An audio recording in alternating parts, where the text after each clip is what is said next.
Good morning everyone. এখন সকাল 8টা মতো বাজে। আজকে মোটামুটি 7:30টার দিকে 7:30টার দিকে উঠেছি। তো উঠে দেখি ঘরের অবস্থা খুব বাজে, কারণ জামা কাপড় ছেটানো, এদিকে জিনিস ওদিকে জিনিস। তো আমাদের বাড়ি যেহেতু দুদিন পরে একটা অনুষ্ঠান আছে, তো তার জন্য মানে ঘর দৌড় একটু গোছাতে হবে, কিন্তু আমি একটুও সময় পাচ্ছি না, যার জন্য কিচ্ছু কাজ করা হচ্ছে না। তো আজকে সকাল সকালে উঠেছি, উঠে এই জামা কাপড়গুলো, এই যে জামা কাপড় গোছাচ্ছি। আর এখানে কিছু জিনিস পড়ে আছে যেগুলো আমি মেকআপে সাজাতে গেছিলাম, কিন্তু সেগুলো কিচ্ছু গোছানো হয়নি, জাস্ট এরকম অগোছানোভাবেই পড়ে রয়েছে। এগুলো সব গোছাতে হবে, তারপর ঘরটাকে একটা মানে নতুন একটা রূপ দিতে হবে, যেহেতু পরশুদিন তার পরের দিনকে সবাই লোকজন আসবে অনেক, ওই জন্য। তো দেখতে থাকো আজকে কি কি করি সারাদিন। সকাল সকাল রান্নাঘরেও চলে আসলাম, এসে হচ্ছে এখন দুধ জাল দেবো, আর এদিকে হচ্ছে চাটা করতে হবে। ব্রেকফাস্টে আমি করেছিলাম ওটস আর ওকে দিয়েছিলাম খেতে। আর দেখো ও ওটসটা খেয়ে ওর রিয়াকশানটা জাস্ট দেখো, আমার ভীষণ হাসি পাচ্ছিল ওর রিয়াকশানটা দেখে।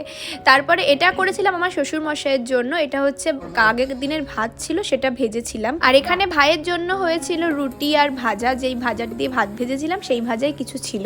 আর তারপরে আমি দুপুরে রান্না বান্না সেরে একটু খেয়ে দিয়ে আমরা বেরিয়ে আসলাম ওই বাড়ি থেকে আমার বাবার বাড়ির উদ্দেশ্যে, কারণ আমার বাবার বাড়িতে আজকে ছিল ক্লাস করানো।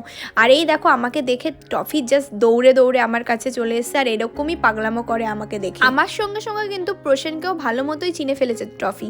তো আমরা দুজন আসার সঙ্গে সঙ্গে কিন্তু ও এরকম পাগলের মতো করে। এখানে একটা পুচকু এসেছিল আমাদের বাড়িতে, আর দেখো বাবা ওকে বলছিল তুই আমার কোলে আয়, আর টফি দেখো কি পাগলের মতো করছে, মানে ও কিছুতেই ওকে কোলে নিতে দেবে না। আর বাবার লুঙ্গি ধরে টান দিচ্ছে যাতে ওকে যেন একটু বাইরে একটু ঘুরতে নিয়ে যায়, আর ওকে যেন একদম না কোলে নেয়।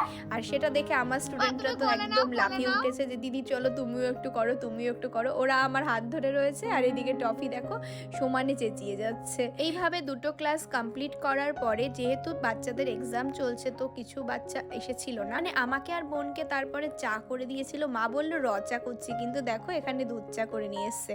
আর মা আর বোন কিন্তু ভীষণ সুন্দর দুধ চা করে, আর সেটাই আমি খাচ্ছিলাম। তারপরে মা আর বাবা একটু বেরিয়েছিল, মাকে বললাম একটু টাটা করে দাও, তো মা একটু টাটা করে মা আর বাবা একটু ঘুরতে বেরিয়েছিল। আর এখানে আমি আর বোন বাড়িতে, আর টফি কেমন পাগলের মতো শুয়ে আছে, দেখো কেমন ভাবে শুয়ে রয়েছে, এই নিয়ে আমরা একটু হাসাহাসি করছিলাম। আর কি হঠাৎ করে এখন ইচ্ছা হয়েছে ম্যাগি খাবো। এই দেখো 3 প্যাকেট ম্যাগি, তাও দেখো কয়টুকু, মানে এখন ম্যাগি আলারাও মানে একদম কিপটে হয়ে গেছে। আরে হঠাৎ করে মা বাবা গেল, আমার একটু ইচ্ছে করছে এখন কিছু একটা খেলে ভালো লাগতো, তার জন্য একটু ম্যাগি বানাচ্ছি। আমি আর শৈলী যেহেতু একা বাড়িতে, তাই একটু ম্যাগি খাই। আর মা বাবা এসে কি একটা রান্না করলো, তো সেটা করে দেবে। তো এখন একটু ম্যাগি খাই। এই যে আমার ম্যাগি তৈরি হয়ে গেছে, দেখো 3 প্লেট তিন প্যাকেট ম্যাগি দিয়েছি, আর ভেজিস দিয়ে এইটুকু হয়েছে। এটা আমি খাবো, তুই খাবি নাকি? ও বুনু খাবে না, আচ্ছা ঠিক আছে, এটা আমার। দেখি কেমন হয়েছে। শৈলীর রেসিপি, এটা ভীষণ টেস্টি, দারুণ। আমাদের রাতের ডিনার ডিম টোস্ট। আর এই যে কি খাচ্ছ? ডিম টোস্ট।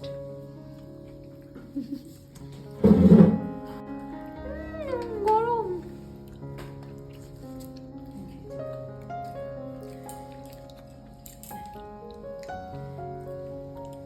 খাওয়া দাওয়া কমপ্লিট করে আমরা রওনা দিলাম বাড়ির দিকে। আর যেহেতু অনেকটাই রাত হয়ে গেছিল, আর ঠান্ডাটাও যা পড়েছে, সোয়েটার টুপি চাদর ছাড়া বাইরে বেরোনোই সম্ভব হচ্ছে না। তো এইটুকুই আমাদের আজকের ব্লগটা থাকলো। তোমরা আমার অনেক ভালোবাসা দিচ্ছ, এইভাবেই ভালোবাসা দিও। আর সবাই ভালো থেকো, সুস্থ থেকো, টাটা।